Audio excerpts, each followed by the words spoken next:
This is Reasons to be Cheerful with Ed Miliband and Jeff Lloyd.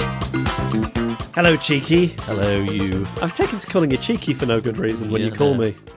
I quite like it. It's sort of got a certain, je ne sais quoi. I'll keep it going then, Cheeky. Okay.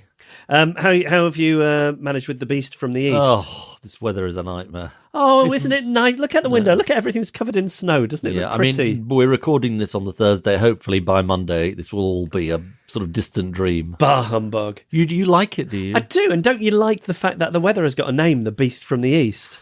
Kind of. Because in a few years... So when was the last time it snowed in London? Can't remember. Exactly. You can't sit here and go, oh, do you remember the time it snowed in such and such? Now we'll be able to say in the future, do you remember the beast from the east? I lived through the beast from the east. It's just too cold and just horrid. Well, as they say in Scandinavia, no such thing as bad weather, just inappropriate clothing. You just need an extra layer. That's all you need. I don't suppose that's true. Well, I guess I won't be inviting you tobogganing after we finish then. Yeah, I'm not sure about the two of us on a sort of toboggan. I think it could really go wrong. What, men of our advanced physicality? I think it's sort of, the combination of my inanimate object problems, your people problems will sort of end up, sort of hitting a tree and then knocking over some children and goodness knows what. I don't think so. It's all a bit Laurel and Hardy. It is a bit, yeah. Yeah. I want to sing You Can't Touch Me, I'm Part of the Union, but I don't know if we'd be allowed to with copyright laws. Do you know that song? Oh, it's an old song from the 70s. You can't touch me, I'm part of the union. Right. No, nothing. What about Billy Bragg? There's power in a union. Yes. There's power in a factory, power in the land, power in the hands of the workers. I was a miner. Here we go. He's warming up now.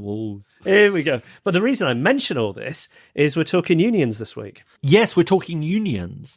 And, I think I'm really looking forward to this discussion that we're going to have because, it's often the case when we talk about the problems of inequality and problems in our society, we talk about sort of, issue solutions, which are important, minimum wage, living wage. I don't denigrate them at all. They're absolutely fundamental.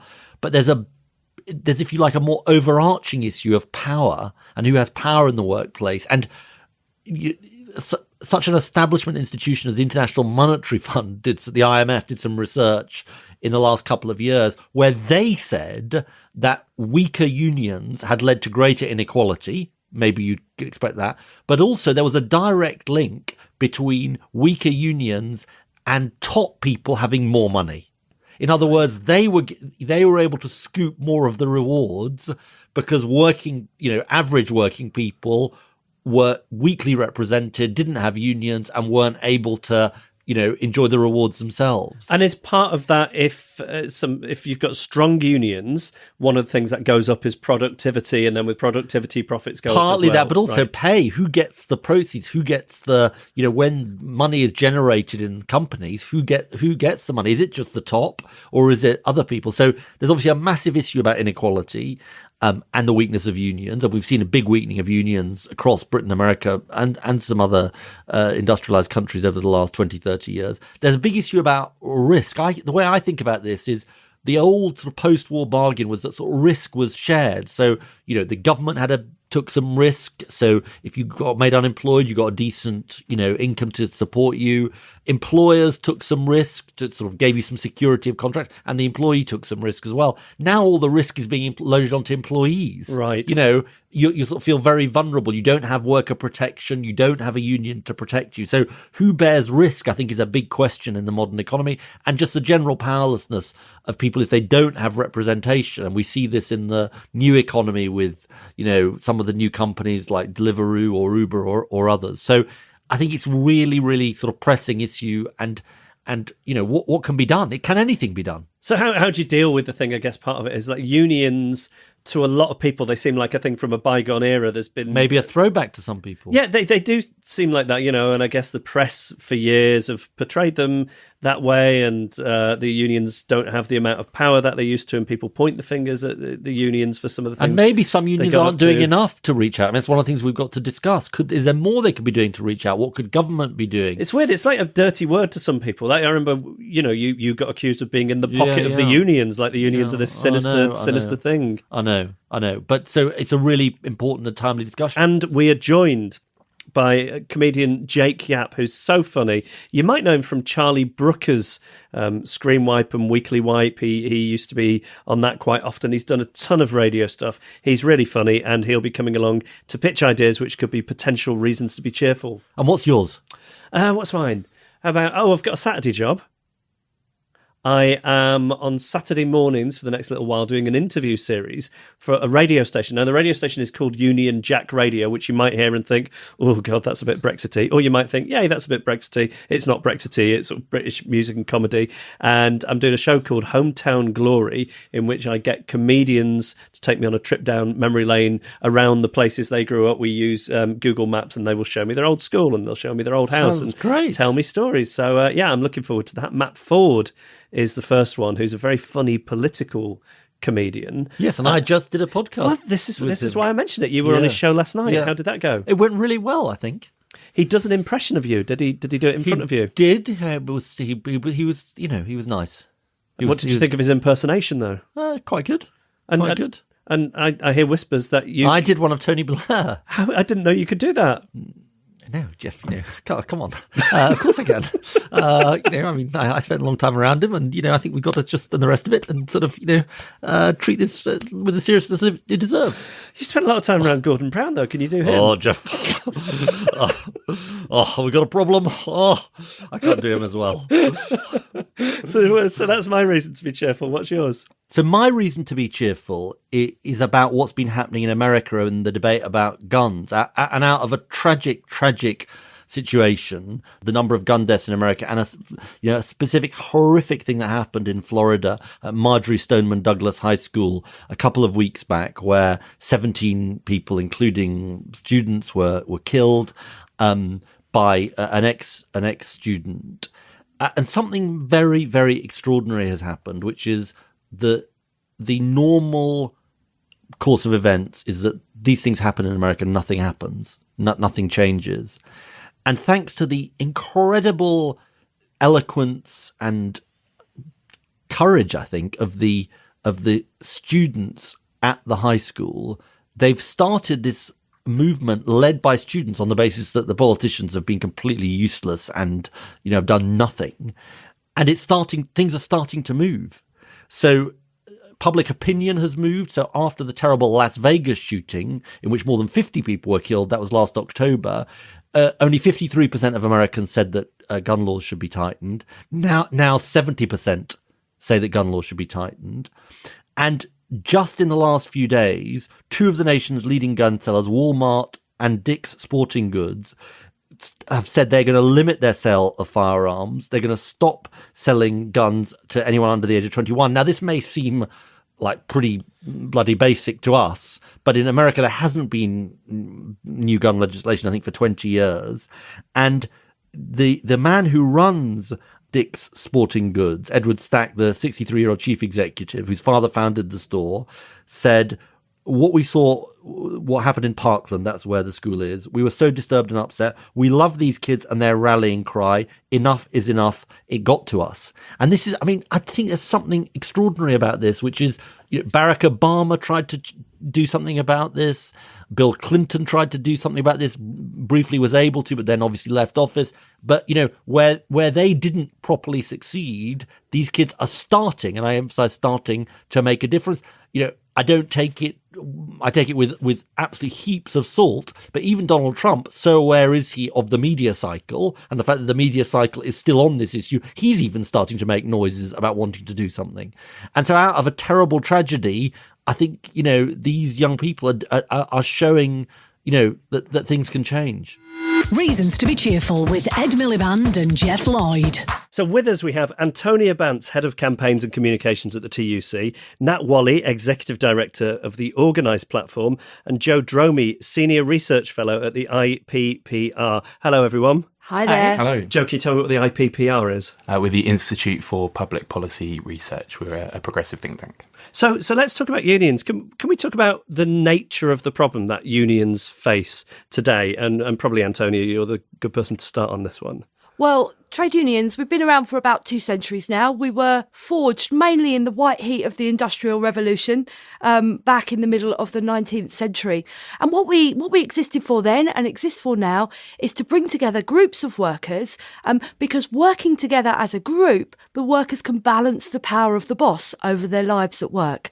So that's what it's all about. It's about workers getting together in a union to negotiate collectively on things like pay, working hours, whether their workplace is safe enough, whether they get a decent pension, and whether mums and dads get decent rights at work. At its heart, that's what the union movement is about. Over the last couple of decades, we saw unions begin to lose membership over time. We were at our peak just after the Second World War and through the 60s. But for a number of reasons, unions have begun to lose membership over the last couple of decades, which is why we end up having conversations like this. But I guess the thing that I would say to start off with is that it's not because the world of work has suddenly become a great place and everyone's happy, everyone's paid a decent wage and everyone has decent terms and conditions that unions aren't needed anymore. Unions definitely are needed nowadays, and the challenge now is to work out how unions need to be so that they meet the challenges that face today's workers. And Joe, can you give us any more on the decline that Antonia talks about? Can you give us any more on what the reasons behind that? Yeah, I think first of all, it's a contested question. There's lots of different views on it. I think the reasons fall probably broadly into 3 categories. The first is about economic change. So the decline of sectors which have been traditionally relatively well organised. So the decline of the public sector from about 3 in 10 to 2 in 10 employees, the decline of heavily unionised areas of the private sector, and conversely the growth of sectors which have traditionally been, not very organised, not very much union density.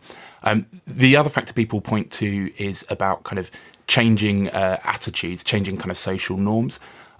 Supposedly the kind of rise of individualism and the decline of collectivism. I'm a bit kind of sceptical on that, and polling still shows very widespread support for the union movement and kind of recognition of the importance of unions in representing working people, even though membership has declined. And I think the other factor which we can't ignore is government policy. So the kind of sustained and ideologically driven kind of government attack on the union movement under the kind of Thatcher and major governments, which has kind of precipitated the very significant decline in union membership that we've seen.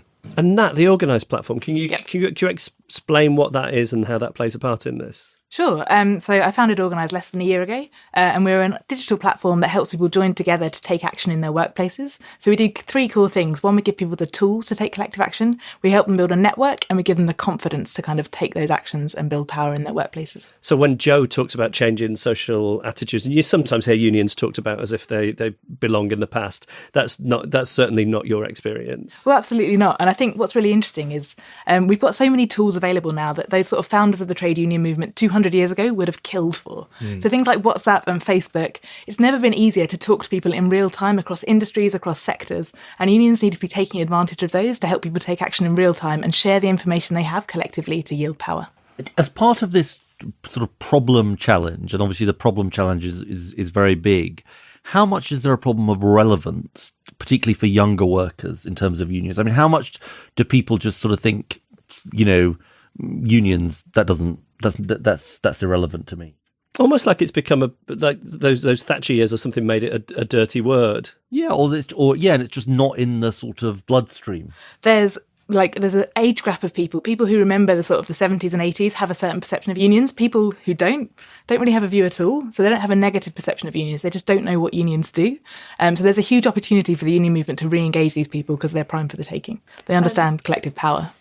And what I would say is I think if you look around, we can still see that there are a lot of places and a lot of workers where unions are still delivering the change that they were set up to do. So you go and look at the situation that young teachers find themselves in. You would see very, very high levels of union membership amongst young teachers, comparable with older teachers in that profession, because there's a real understanding of what being a member of a union brings, both to your professional side of your work, but also to you as a working person. and you would choose to join a union if you worked in that profession. You can also see unions really beginning to move out of some of their manufacturing heartland, which is where they've traditionally been strong and in public services, and into some of our more service-orientated industries. I particularly draw attention to some of the brilliant work that some of our big unions have been doing.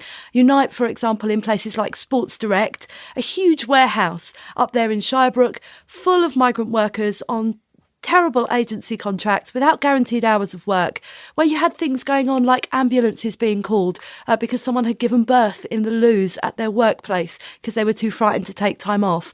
Unite has steadily been building membership up there at that workplace. It's been challenging the management on behalf of those workers. Thus far, it's won back more than £1 million in national minimum wage underpayments for those workers in that workplace.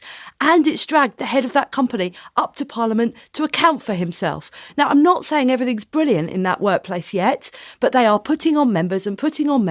And over time, we'll begin to see changes in places like that. Similarly, the Bakers Union at McDonald's, what colleagues in the GMB are doing at Amazon, at Uber, in Addison Lee, places where you've seen their names on the front pages of the newspapers, but it's patient, hard union work by organisers, challenging bad practice, challenging illegal practice in some cases, and helping workers organise for a better deal. I think there's reasons to be positive, both in terms of the fantastic work which a lot of unions are doing in bucking this wider trend, which Antonia highlights, but also in the attitudes of working people towards trade unions. So you hear some people say that that they are kind of going out of fashion, that they're kind of for a bygone age. But if you look at there's a regular poll done of working people by Ipsos Mori, and it shows that record high levels of support for the view that unions are vital to working people. And strangely, the highest level of support is among young workers, who are currently the least likely to join trade unions. So there's very strong support for the union movement,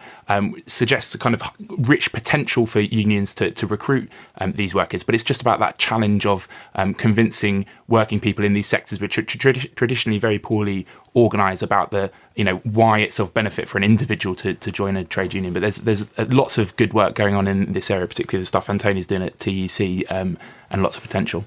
Can I ask a question that I suspect that I'm the only person around the table who doesn't know the answer to? No. But when we talk about the ways in which unions have been curbed over the past, say couple of decades, how has it changed both for employees in terms of their rights and what being a union can mean to them, what they're allowed to do, and the flip side of it, sort of employers and how much attention they need to pay to unions and so on? So I guess what I would say is, beginning in the 1980s, going right through to the most recent Trade Union Act, which passed by the previous Conservative government in 2016, there have been a range of attempts by Conservative governments in particular to crack down on unions organising. This most recent act in 2016, for example, brought in arbitrary rules for the hurdles that a union has to jump in order to have a legal ballot for strike action. It introduced a load of extra bureaucracy and red tape about how unions spend their money and how they fund the union regulator, and all sorts of other petty restrictions. None of it was aimed at helping us get solutions and resolution to problems in the workplace more quickly, which is what you would expect governments to be worried about. None of it was aimed at helping unions get stronger so that we can raise the floor of those low wages, because we know that trade unions and strong trade unions in a country are one of the best ways that there is to raise wages and reduce inequality in that society. The big priority for us at the moment is to make sure that the law is changed so that we get a right of access to every workplace. Getting into workplaces is the key to helping us get more members, helping us organise those members, getting into those collective negotiations that are the things that will raise wage rates, sort out bad terms and conditions. And what are the basics? Like, does a workplace need to be a certain number of employees? So anyone can join anyone could be a member of a trade union, the trade union of their choice. But what needs to happen is you either need to get voluntary recognition or you need to go through a legal process to make sure that your employer recognises that union. And it's at the point that you get that legal recognition, it's open to workplaces of all sizes. It's the point that you get that legal recognition that you get that right to sit down at the table with the employer and bargain. And that's what we need. It's not just about individual members. It's about the number of workplaces that we've got in those collective agreements, because they are what raises wages. And that's what we're in this game for. And we've seen some examples of employers kind of fighting tooth and nail to avoid union recognition. Ryanair is one of them recently, which has only just come to terms with its union, and it raises the question that what have they got to be afraid of? Because decent employers have nothing to fear from union recognition, from sitting down with their employees and agreeing kind of terms and conditions and agreeing pay, which works for employees and works for the business too. And you'll hear sort of talk in the right wing media about inevitably around about now about kind of winter of discontent, about kind of militant kind of trade union leaders, and it's both against the evidence. We've got kind of record low levels of industrial action, and it's not supported by the vast majority of the public. The public, by over 2-1, don't see trade union leaders as sort of militant or extremists. They see them as reasonable people who are trusted more than journalists, more than business leaders, and more than politicians. Or podcast hosts. Let me ask you this question, though, before we go on to solutions, which goes to this question of sort of what unions are about. I mean, you've both sort of been making the point, or Joe in particular was making the point, that it's about, that employers have nothing to fear. Clearly, there is a history in this country, some of it perception granted, some of it sort of wrong, that it's all about confrontation. That it's, and some of it is about confrontation when you've got an employer trying to screw over a worker, but how much is there a sort of cultural challenge about unions recognizing that most of their work is about sort of cooperation for the good of the company that they're working for, and employers recognizing that too? So, Ed, you said employers have got nothing to fear, but of course, bad employers have got a bunch to fear. It's the good employers who've got nothing to fear. And I guess what I would say is that that being part of a union and perhaps threatening an escalation of action, maybe threatening to go on strike, is a tactic a union would only use if the boss wouldn't come to the table, won't negotiate, won't compromise, won't talk to their own workers about why what they're proposing is the right thing to do. So it is a last resort. It's not one that unions use lightly, but I think it is really important that we should remember the vast majority of the day-to-day work that our trade unions do is representing members who are caught up in grievance or disciplinary. It's helping members who are at risk of redundancy. It's helping members sort out their pensions on a collective basis, safeguarding, making good decisions about that. And it's also a lot about helping union members get on in life. So we at the TUC, we're part of a partnership. It's called Union Learn, and Union Learn gets 250,000 people through courses brokered by their unions every single year. We know this country's got a massive productivity and skills problem, and unions really want to be part of the solution to that. Just one other thing on this before we go on. I was reading these figures that Sweden has massively more union coverage, collective bargaining and all of that, very significantly higher. But when you look at the number of days lost to strikes, it was 234 in Sweden, the whole of Sweden last year. Okay, Sweden's a smaller country, and it was like over 100,000 in Britain. So isn't that... It's not that much smaller. Exactly, it's not that much smaller. So isn't that an interesting thing, that the unions are much more powerful in Sweden, but they don't need to resort to strikes?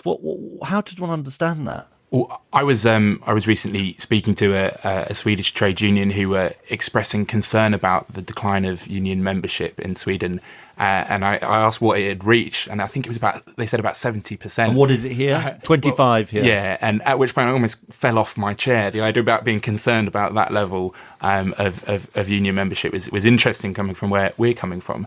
And that's because unions in Sweden are seen as social partners. They're part of the running of the economy.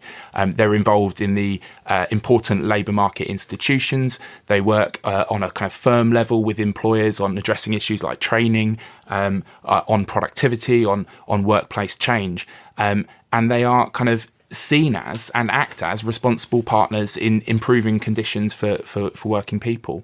And that's why we need to disrupt this argument that higher union membership, which we need, and greater collective bargaining, which we need, would lead to industrial unrest. It doesn't have to happen. Should we move on to solutions? Now, the way I understand it, the organised platform is the sort of first stage, isn't it, in sort of getting people engaged in unions. So do you want to say something about sort of what you do, how you use these new tools of the internet to overcome some of the problems we've talked about? Absolutely. So I started Organise because I had, you sat in the pub with your mates. I've got a lot of friends who are frustrated in their jobs. They haven't had a pay rise in 5 years. One of them lost their job when she became pregnant, but they're not members of unions and they don't see options to take action. And I'm a campaigner, so I use tools like online petitions, surveys to create change politically. And I was thinking about, how do you take these tools that we know work in sort of a digital space into workplaces? What do you need to do to adapt those tools to get them to work? So that's why I started Organise. And I think the key difference between us and trade unions is that, well, Antonio was talking about, trade unions go in, they get an agreement, they represent workers.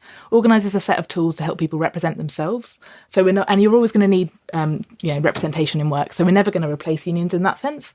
But I see us as the kind of broad end of the funnel where we're helping people take their first steps. I almost see us a bit like a gateway drug. So people feel their power, start to understand understand their collective action and how much impact they can have, and then start to see escalations. So one of the ways our campaigns progress through Organise, say you start a petition. It's democratic, so you vote on the next steps. And the thing I was most surprised about in our campaigns is the next steps that the people who work there are voting to do are quite high bar things. So we've got a bunch of Amazon workers in a warehouse who are voting to do a slowdown on the production line. That's where they want to take it. Or McDonald's workers, their next step, they think they're gunning for is to go on strike because they've seen that it works. And can the Amazon workers, what happens if the Amazon workers do the slowdown? So this is the question. Is Organise the best place for them to do that? Probably not. And that's where we need to be throwing people towards unions. But the question at the moment is, are unions ready to catch these people? Right. And take them on the next step? And does that part of that apply also to modern forms of the so-called gig economy with Uber and Deliveroo and so on? Absolutely. So we've got a bunch of delivery workers and we're working with the IWGB union and thinking about how they can help them escalate their challenges around getting basic rights like sick pay, holiday pay. And one of the things we're looking at is doing things like micro strikes with push notifications. So sending out where you can speak to people in real time.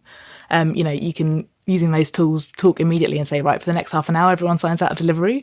If they're self-employed, that's not illegal. It's not a wildcat strike because they're not employees. So thinking about how we can game some of those systems is really interesting. And presumably what you're overcoming is the sort of massive isolation that so many tech workers feel because they're classified as self-employed, and we know there's a whole business about that.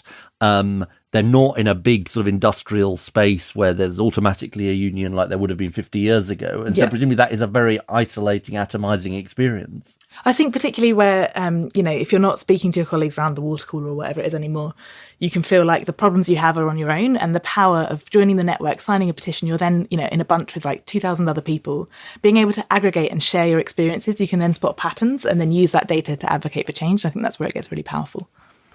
I wondered, Joe, whether you want to talk a bit about the Commission for Economic Justice that the IPPR is running, and you're looking at some specific solutions around trade unions and what we can do to reverse this massive decline that there's been. Do you want to say a bit about some of the ideas? Sure, yeah. So as you say, it's part of our Commission on Economic Justice, which is looking at how we build a more sustainable economy in which growth is fairly shared. And if that's your aim, then trade unions, the evidence would say is one of the tools to help deliver it. One of the things we're looking at is auto-enrolment. into trade unions, and this is building on the fantastic kind of policy success that's been auto-enrolment with workplace pensions. It may sound a bit far-fetched, automatically enrolling people into trade unions, but so it would have with automatically signing people up to pay into workplace pensions. Would that need government sign-off? It would, So yes. it never happened under a Conservative government? I couldn't possibly comment.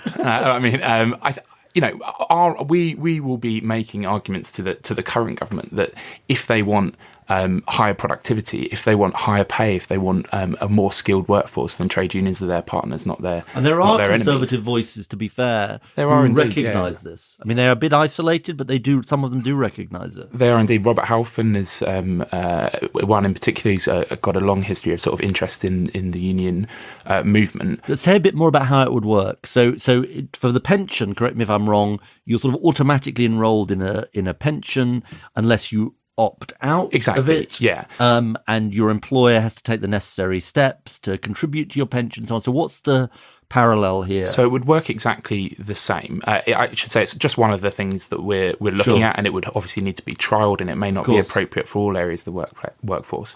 But what it would involve is very similar to auto-enrolment in pensions. When you start at a new company, unless you choose and make an affirmative choice to opt out, you'd be enrolled as a trade union member. Your subs would be deducted from your payroll. And why we think this could make a big impact is the transformative impact that auto-enrolment of pensions has had, and the evidence that there's widespread support for the trade union movement in the private sector. 3 in 4 workers in the private sector say that unions are vital. But only 14% are actually in unions. Exactly, yeah. So what we think this could do is nudge, and it kind of builds on behavioural economics, and it could nudge workers in the direction of joining trade unions, which we think is in their own interest and in the interest of a sustainable and just economy too. And it's probably unfair to ask you for every last detail of this, but because I know you've got a paper coming out on it later in the year, so if you're automatically enrolled, presumably you would have to choose a union. I mean, you'd have to have a menu of choices of which union you could join. Yeah, so here's one of the challenges we're trying to deal with. So there's a number of potential options. It could be that you are automatically enrolled in a union which is recognised by your employer, and that could potentially act as an incentive to employers to recognise trade unions and to engage in collective bargaining.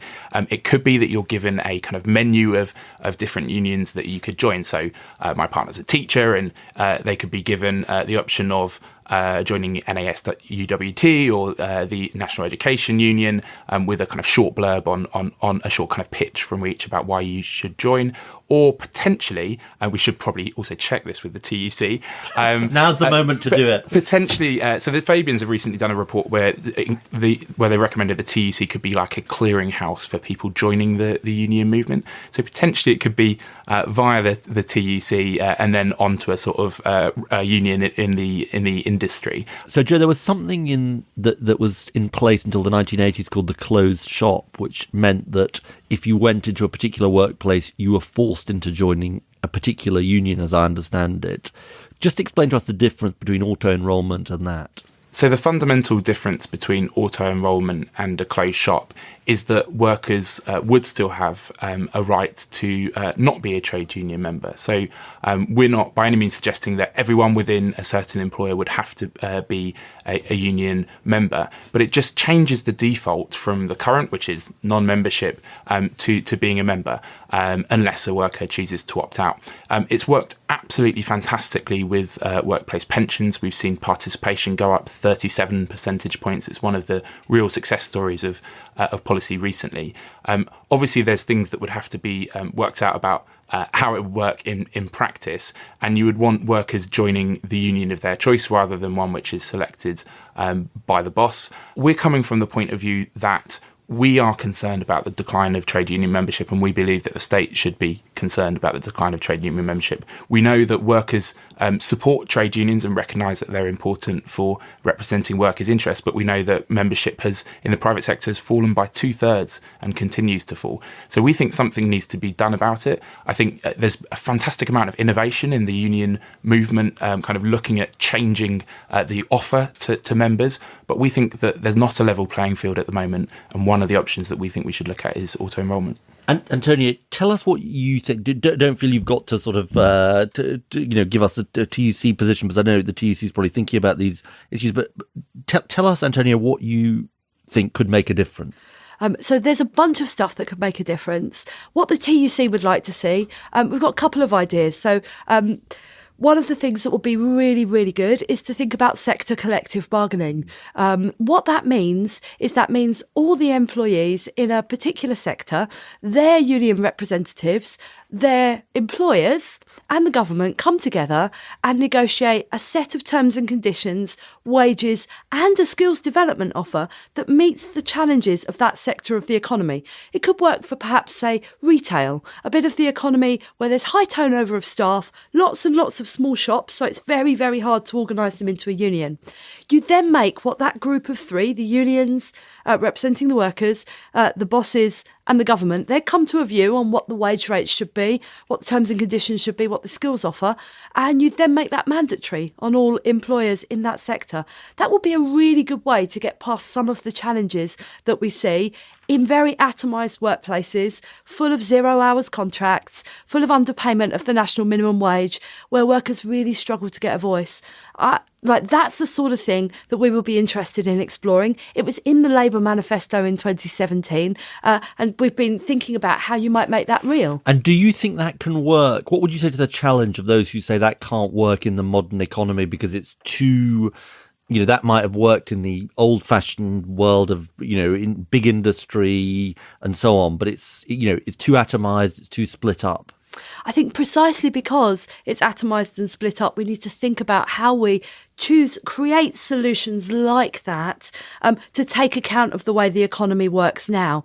I think some of the old models where if you joined a union, you could rely that there was a volunteer rep in your workplace. Those are the things that don't feel like they work for the workplace as it is now. They still work really well for big workplaces and for cohesive workplaces, but for atomised workplaces, not so much. But I'm going to a little bit use the get out of saying we're doing a big project on this at the moment, because I think there needs to be quite a lot of detailed work to work out how you could do sort of sector approaches. What I would say is the reason places like Sweden, which we've talked about, and Austria, where there's 90% union density, get those levels of density is because they take those sort of sector approaches that bring the benefits of trade unionism to the group of workers who most need them. And what are the other ideas? Feel free to pitch in, anybody here. What are the other ideas that we should be thinking about? I think as well as a right to physical access, I think we need to be thinking about digital rights of access. And I think that's particularly important given the changes that we're seeing in the labour market, which Antonia mentioned. So that, the rise of kind of platform employers where you have no office, you have no factory gates, you have nowhere physically for a union to recruit. You might be working from home. You may never meet nor know of your fellow employees. I mean, they're not designated as employees, but your fellow workers, and they are workers at Uber and Deliveroo. And if you have no way of kind of finding your colleagues, no way of communicating with them, then there's no way of being able to collectively organise and push for better terms and conditions and push for better rates. And that's in the employer's interests, having an atomised workforce. So we think digital rights of access could help address that imbalance. I think one thing on that, though, one thing we see is a lot of these networks actually already exist. So if you work in the remote Amazon warehouse, you've got a WhatsApp group for sharing lifts into work because there's no bus service. So people are just coming up with them sort of off their own bat. Exactly, or Facebook groups. So there's very informal networks that are being used for quite, mundane, like getting to work, practical things that you could start to use for collective action. And that's what we're seeing some of the organised petitions and surveys being shared through. And that's where a lot of our growth comes from, these kind of existing online networks. And I think, so we've talked about some of the things that need to happen that government could do to help promote trade unionism and get wider coverage of collective bargaining. And we've talked about some of the laws that need to get out of the way to help unions do their job better. But I think the thing we haven't talked about is how unions themselves need to change for the workplaces that we'd like to organise in now. And I say this as someone who is a lifelong union member and joined on my first day in work and is really proud to work for this union movement and to work for my General Secretary, Frances O'Grady. I think the union movement needs to change in a number of directions in order to meet the challenges of the modern workplace. The place I would start, first of all, is about digital. And I'll give you an example. My missus booked our holiday and I owed her £600, and I put my thumb on my banking app and I transferred it. It took about 30 seconds. I moved address, and so I needed to change my address with my union. It took me 4 phone calls. Someone who wasn't as committed we won't to name their the union. We won't name the union. Someone who isn't as committed to the union probably would have got lost. I think we need to catch up with the experience that ordinary people get from the people who provide services and organisations that they interact with in the rest of their lives. Joining a union should be as easy as signing up to get Netflix, and you should be able to engage with your union in the ways that you want to, which may be the phone for some people, and definitely will include, wherever possible, face-to-face with an actual rep when you've got a problem, but should also include an absolutely brilliant digital offer. So that, for me, is one of the things that needs to change. And building on that, we've heard some really scary membership figures in the course of this podcast so far, but the one that really scares me is that 6.5% of 21 to 30-year-olds in the private sector are members of a trade union. So you would be very unlikely to meet a group of young people and find someone in the private sector who's a union member. Now, that feels like a burning platform to me. And it is as a friend and a champion of the movement that I say that.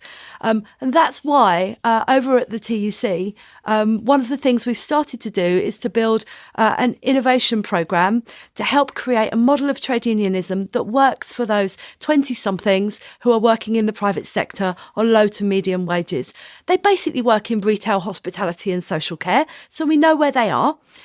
They're not in unions. About half of them have got kids already. They're, as I say, on low to medium wages. We've done about 1.5 years of research into their lives alongside those young workers. I took a load of my general secretaries to East London to live their lives for a day, which was brilliant. Confiscated the mobile phone and confiscated their bank cards, gave them an Oyster card and made them pretend to be 20-somethings working in a warehouse. That was a really good day. And we are going to build an offer from the ground up that works for them. And how will that offer be different, do you think? So I think the offer will be different because it's digital first. Yeah. The offer will be different because we have heard what young workers tell us they want, and we're going to build that, not what activists, brilliant activists, by the way, but activists in their 40s and 50s want and what works for them. And that's different. Young workers want something different in what way? They prioritise slightly different things. If you ask them what their bargaining priorities are, the top 2 things that came back, obviously pay is top, but second is around hours, third is around rude and abusive customers, fourth was around mums and dads needing better help to balance work and childcare. You know, that was a different set of priorities to what you get if you ask some of our older cohorts. They also don't work in places with volunteer reps. So all the things that we've relied on in the past, they're people who are sort of voluntary people who recruit for the union. That's in other right. words. Yeah. So all the things we've relied on in the past, actually having someone ask you to join the union when you sign up, when you start a new job, they don't work for this group. So we need to build something that is targeted around what they're interested in. And the most resonant thing that has come back is we want to get on in life. We don't know how we're going to get out of this minimum wage job or this just above minimum wage job to perhaps a first tier shift supervisor, so forth. So this group are telling us that's what they want. Historic strength of the trade union movement. We've always taught people to read and write and do maths. Now we can help people get on in life in the way that's right for the modern world. And that's the thing that we're building. I wish I could tell you exactly what it looks like, but one of the joys of an innovation programme, as well as the risks, is you're building it as you're going, testing it with your users. Great. The TUC is 150 in the first week of June, and I'm really hoping that something is going to be ready to show everybody then. This cultural challenge which Antonia has raised. Yeah, so it's something we see absolutely. So half of our workers are under 30 who are using the organised platform. And one of the things we're really seeing is they talk in different language. So it's language that I wouldn't use. So one of the things about our Jeff tools- would use it, actually. This is borderline millennial. I think this is nonsense, by the way. Yeah, I know. The three of us are borderline millennials or millennials. We had an angry email about it this week. I don't know whether you saw it. From Antonio. Be a borderline millennial for weeks. The It's joke, you that keeps the joke is wearing thin, I think. I mean, my mum crossed her legs for 11 days to make sure I was an 80s baby, not a 70s baby. And so borderline millennial is me, Jeff. Sorry, carry on. as an actual millennial. Yeah.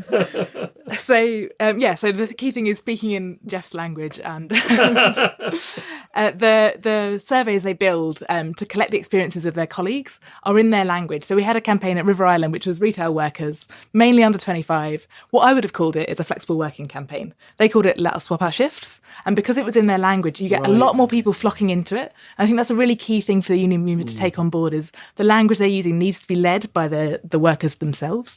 And I think that's quite a different shift because it feels quite risky to kind of pass that on. You want to control the narrative, but actually there's more power in devolving that. That's really good.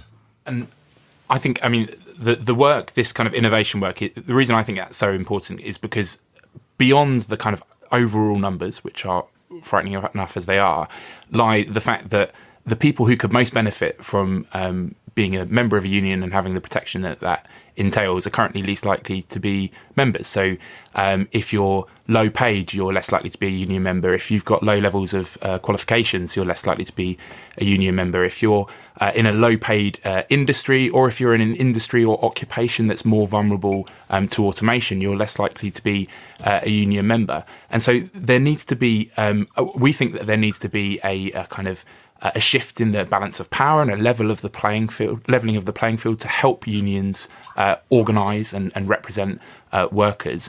But what unions are doing does need to change to keep up with the modern world. Lots and lots of unions are innovating and experimenting, but we think there needs to be more support for doing that. And so one of the things we're looking at is we're trying to come up with a brand name, but a kind of digital innovation fund for unions. And this builds on the Union Modernisation Fund, which the previous Labour government had, which supported unions to modernise. It did what it said on the tin. And now we see technology is being used largely, with the exception of Nat's work and some others. It's being used largely as a tool for the atomisation and exploitation of workers. So we think more needs to be done to invest in technology and support unions to rethink their approaches and their techniques and design new tools to help them organise workers and use that technology as a tool for control. Last question, which has become a tradition. We've got this thing called the Jeffocracy, which is Jeff being the supreme ruler, even more than he is at the moment. I'm a very benign dictator. I don't think that's true, actually. It's because I'm lazy and it's too much effort not being benign. Maybe that's true.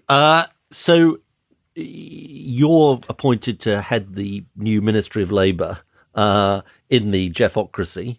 I think you've sort of told us quite a lot about what you would do, but what's the sort of one thing that you do? The one sort of top-down thing. Yeah. So you got the job. Jeff has sort of given you the seals of office. It's a three-way job share, and you go into the office. The civil servants will come to you. What's the one thing you do? I give unions the right to go into every workplace because that would help unions get new members. But it would also mean that there was someone in that workplace who could spot when things were really wrong. And that deterrent effect might help make some workplaces more safe, but it would also help strengthen the union movement, and it would stop employers keeping us outside the gates. I'd build on that, and I'd offer, so one thing we do organise is a weekly survey of our membership. So we ask 10% what's going on in their workplace. I'd do that nationally, so that you're building up a snapshot every week and you'd be able to spot and proactively see at source the problems and then take action to fix those. I would trial auto-enrolment on platforms. So I would require Uber and Deliveroo, when they sign up a worker, and I use that term deliberately, to automatically enrol those workers into a workplace union, which means that they can collectively push for better terms and condition and a better share of the wealth that they're generating, which can turn this technology from a tool of atomisation and exploitation into one supporting workers to exert their rights and gain control over their work. Great. I'll phone you as soon as I'm in office. Is that a real promise, or is that just a promise? I think when somebody says I'll phone you, I think we all know what's implied there. What? It's a real promise. Right, okay, good. Listen, I honestly would say that was such an inspiring discussion. I mean, that about a subject where lots of people feel incredibly gloomy. I can honestly say absolutely. that was one of the Yeah. most inspiring discussions that we've had. Well, in which case, can I abuse the privilege Go of on. being on your Go on. podcast, Ed and Jeff, and say, if anyone feels like that they need to join a union as a result of listening to this podcast, they should go to the TUC's website, stick join a union into Google, will land on the union finder. It will help you work out which union is the right one for you. It's a really good idea. Get involved in your union. We need more members who are going to be part of making the union movement one that meets the challenges of the modern world. And it's great. And I'd jump in on that as well and say join the organised community. So head to organise.org.uk, check us out, join us, get involved. Okay, Nat, Antonia, Joe, absolutely brilliant discussion. Thank you very much. Thank you. So what do you think of that discussion? Well, I was inspired by it. So was I. I came into this thinking, like I said, union to a lot of people is this throwback, is this dirty word. And even though union membership is so low amongst people in the 20s, I think the figure was 6.5%, something like that. Which is quite a shocking figure. It is, but that research, that people of that age don't have the baggage that other people do about the word union. They haven't been poisoned by the media or past events, that they're into the idea of collectivism. They just don't necessarily associate it with unions. It shows there's like massive room for growth there. I think that's the point of the podcast. Our three guests, I just found them incredibly inspiring because they all in their different ways were thinking not, this is all really difficult, too difficult to confront. It's like there's things we can do. Nat with her, the organised platform, reaching out to people in new ways. Antonia trying to sort of shake things up at the unions. And Joe with his auto-enrolment idea, which I am like massively, I think is massively exciting because I think it's got like scale. It's like a big thing. It would make a big difference in this whole debate. It's genuinely exciting. As they were leaving, Ed told them they should form a band and go on tour. Definitely. This is Reasons to be Cheerful with Ed Miliband and Jeff Lloyd. So if you've got views on what you heard on the show, you can email us, reasons@cheerfulpodcast.com. You can find us on Twitter @cheerfulpodcast and indeed on Instagram. Or you can also find us on Facebook, facebook.com/Reasons to be Cheerful podcast. This one comes from Ben Fisher, who says, Dear Ed and Jeff, this week's podcast was definitely my favourite so far as it touched on a keen area of interest for me, the often overlooked bus policy. It prompted me to write in for the very first time as an adult. The last time I wrote a letter to a programme was Blue Peter, so you're in good company. Maybe we need badges for people. Yes! That's a good idea, isn't it? Yeah. For somebody who makes an excellent suggestion, they can have a gold badge. I mean, what can the benefits be? Because with the Blue Peter badge, you get into museums and art galleries free, even though I think they are free. No, anyway, I think it's just like a little badge that you can wear, like a little lapel badge. Aha. As a secret. What do you reckon, team? Emma? Great idea. Yeah. All right. We're going to do it. So what, does that mean that if people email in And we use it. I think there's some thrashing out of finer detail to be done here. Okay, but do details TBA. Yes, exactly. Maybe TBC too. Yeah. Ben, TBC and A. Ben continues, like many people, the issue of buses isn't just abstract policy for me, but a daily source of frustration. My partner and I live in Leeds and don't own a car. The thing is, I bought Rosie Winterton a snow leopard for Christmas. What? So the former chief whip, who's my Doncaster neighbour, Rosie Winterton, said to me that she really thought the WWF, that's not the World Wrestling Federation, snow leopards were really cute. And, it was like protect a snow leopard. So I bought her a subscription and she got a cuddly snow leopard in the post. But I had to sort of download the certificate. So I'm sort of wondering whether this has relevance to the bad situation. I was thinking, maybe we could sort of do some DIY aspect to it to save on the administration. You said we should get a badge making machine.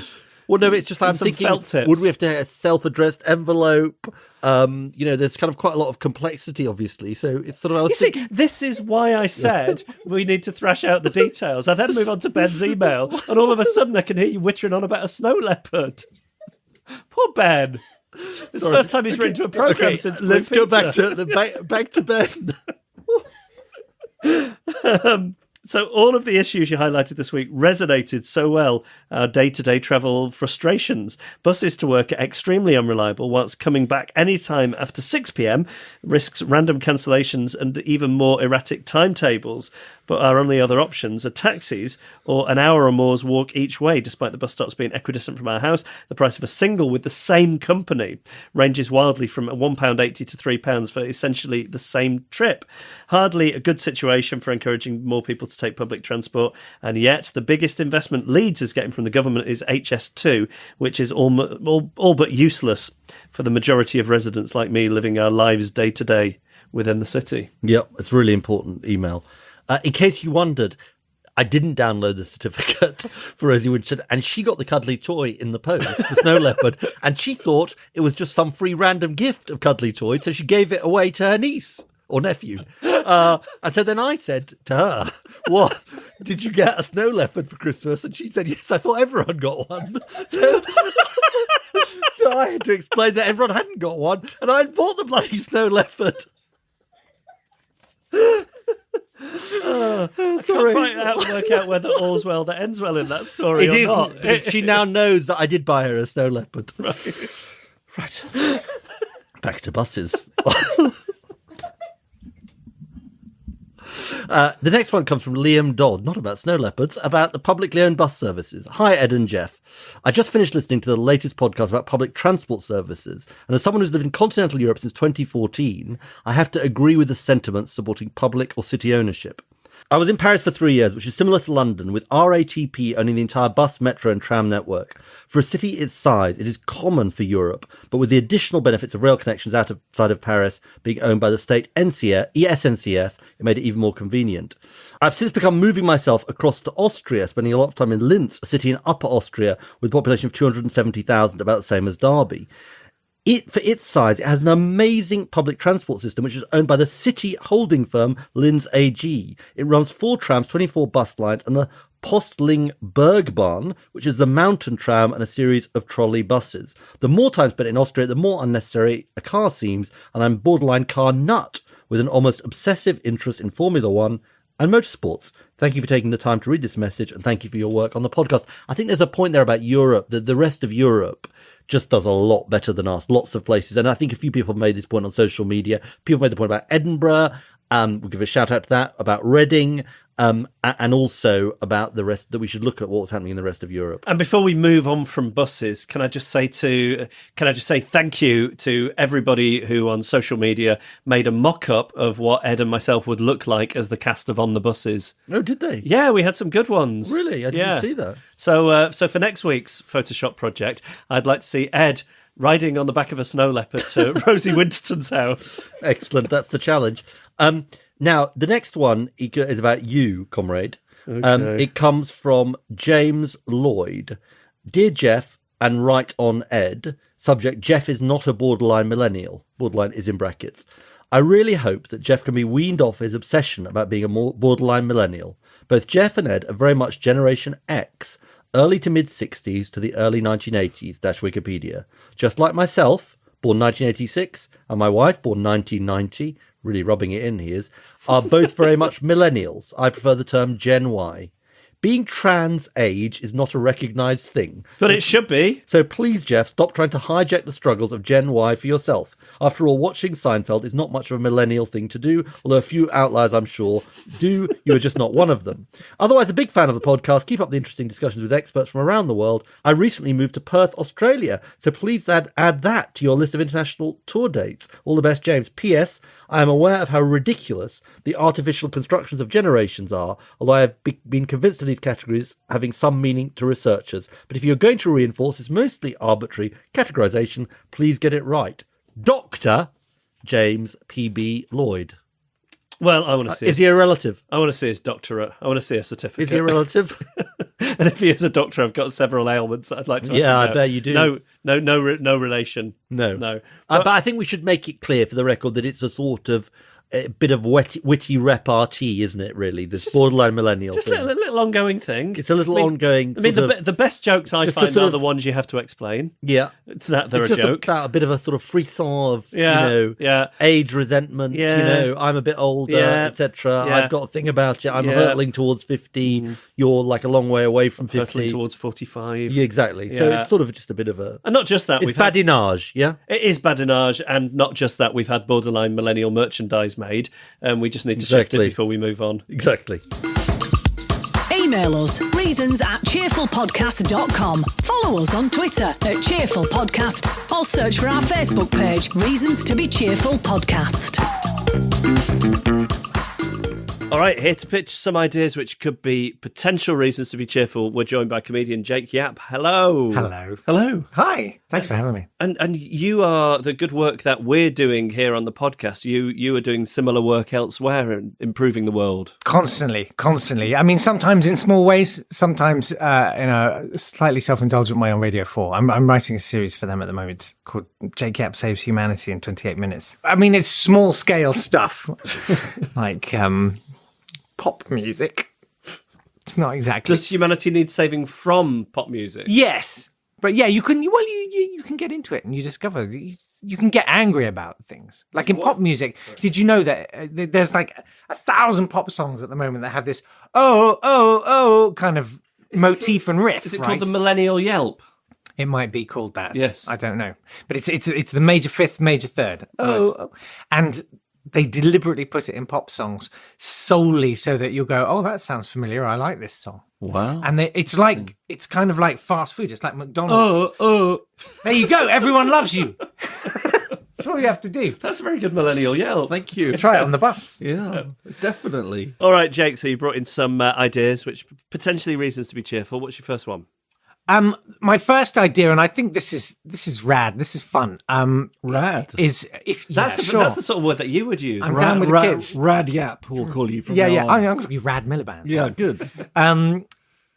Well, once you reach retirement age, you've spent a lifetime paying into society, haven't you? You've paid your taxes and stuff.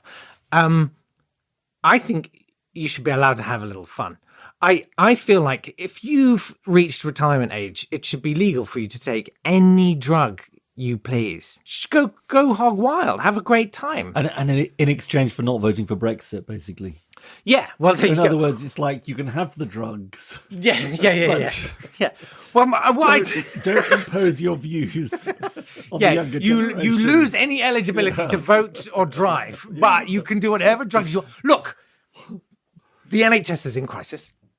What's the greatest burden on the NHS? I mean, I don't want to be horrible, but it's old people dying slowly. Now, if, God forbid, your grandmother got off her head on, I don't know, PCP and decided she could jump off Tower Bridge and fly, I mean, it's a glorious finale. She's had a great time.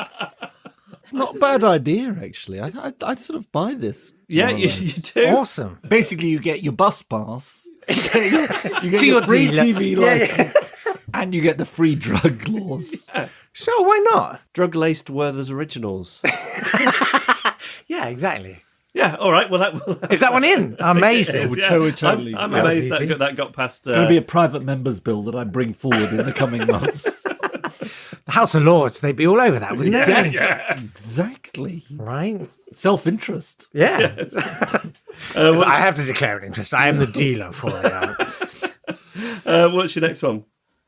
Okay, well, this one's not like very funny, but I've got an opportunity to talk about it, which is use solar power, right? Not a solar power. Use it to make hydrogen.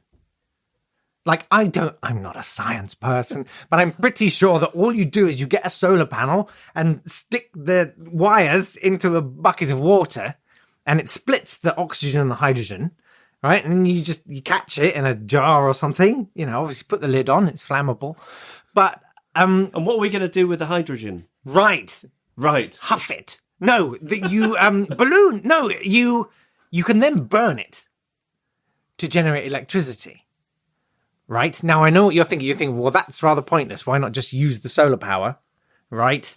Rather than, why are you making this sound? What's wrong with Putting you? a middleman in there. Yeah, what's wrong with you? The point is, I'm not sure he was thinking. what that, we're actually. always told. The trouble is, what they always say about renewables is they're very unreliable, and the sun's not necessarily shining when you want to watch television at night.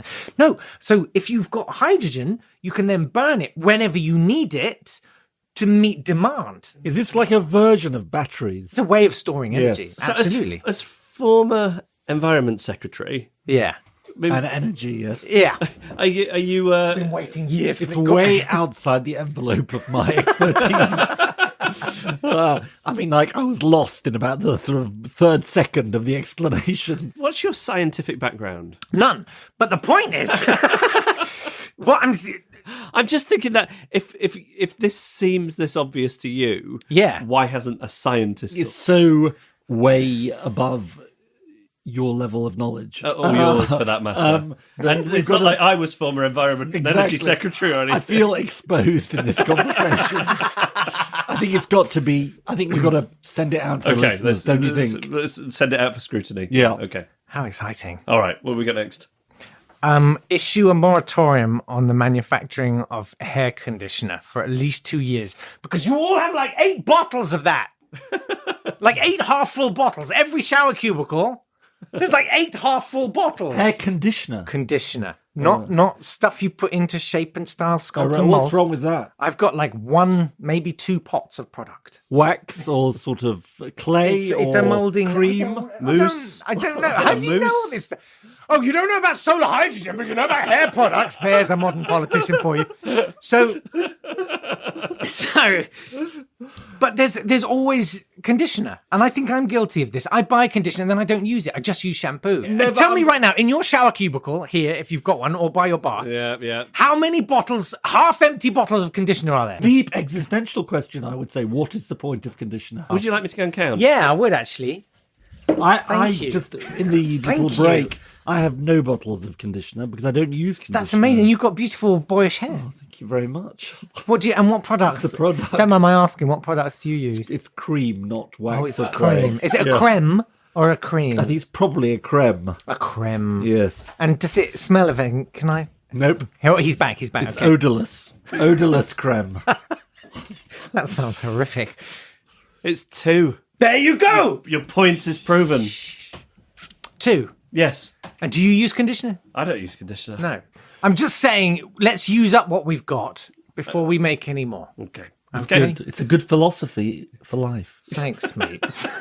And did you have another idea? Compel the royal family to live off whatever we choose to set as the minimum amount of benefit available to ordinary people in this country. So you can put whatever level you want, but it has to be the same for the royal family as it is for the poorest people in Britain. You're like, oh God. I mean, my that one. instinct is that I would agree with this, but I've recently been watching The Crown, and I think it would be a less lavish watch if you Yeah, impose yeah. this rule. The crud. Yeah, the cardboard crud. I don't know. I can see there's a lot of hesitation. Some people, are you gunning for a title? Gunning for an honour? A little bit. I think so. Yeah, Yeah. yeah. What do you think would be good? Well, you're quite. Baron. Will you be a lord one day by default? No. No? No, Why not? because I don't want to go to the House of Lords. Definitely. Why? not. What's it like? Does it smell of wee? Are they all off their head on drugs? Well, they will be after Yeah, your yeah, free yeah. drugs for all thing. No.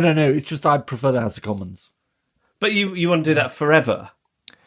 Well, I don't know. You don't think it's forever. some... Ed, forever. Your eyes are telling me a different story. Nope. Your eyes. Nope. Your eyes have a sort of. Lord I don't- Miliband. Your eyes are saying, "I'm not comfortable with this conversation." I am totally comfortable. Your eyes are saying, "I don't."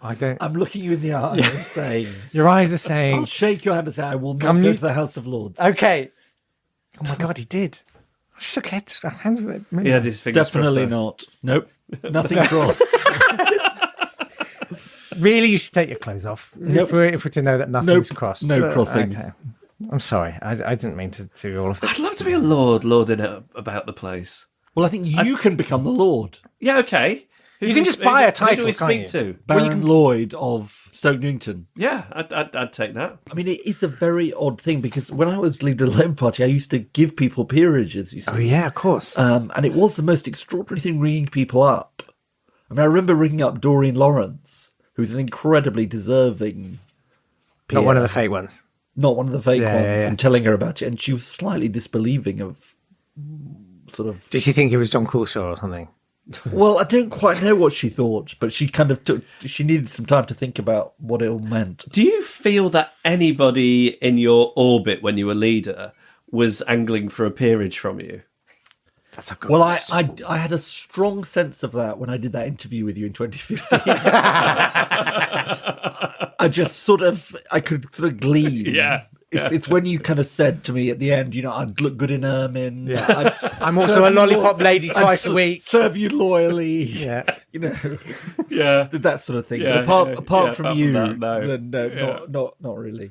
No, but it was a very strange feeling because you'd be ringing people up to know that you were completely changing their life and that you'd be deciding that they would sort of rule the country in some sense. And it was totally a ridiculous system. It was the most ridiculous thing I had to do in a way. Because why should I be nominating somebody to the House of Lords? How many would you get a year? Well, it would basically be Cameron would decide that a fair division was he would get 50 and I'd get 3, basically. That's fair. That sounds fair. That was his That's Etonian proportional. sense of fairness. I think the maximum we got was 8 right at the beginning. And then I got another 6 or 7, I think, later on. Did anyone yelp when you rang them? Yeah, was it like winning the postcode lottery? So it was like, oh my God! No, most people were completely dumbfounded, actually. Right. Most people would be... I think ex-politicians were less dumbfounded, but most people were sort of slightly kind of... They took some time to sort of process it, I think. All right, so I think is that everything? Probably, I don't know. Yeah, I really think you should be in the House of Lords. I think that is the answer. Where were you? Like, I was there. I was. Jake, yeah, thank you so much. Thanks for having me. Reasons to be Cheerful with Ed Miliband and Jeff Lloyd. And that was our podcast, and let's start a podcasters union. Definitely. I want to be father of the chapel. You're on. You can be shop steward. Okay. All right. Yeah, I'm electing you. Thank you very much. I'm seconding me. Can I do that? Is that definitely. allowed? Yeah, well, I'll second you. All out. I think that's sort of old speak. It's not doing any favours to this idea of modernising the union movement. It's not. Is No, it? it isn't. We should mention more live shows coming up. Yes, Friday, April 27th, we're going to be at the Sheffield Festival of Debate. I've said before, we're going to be also doing an event in Doncaster. We're hoping to be at the Cast Theatre, the brilliant theatre in Doncaster.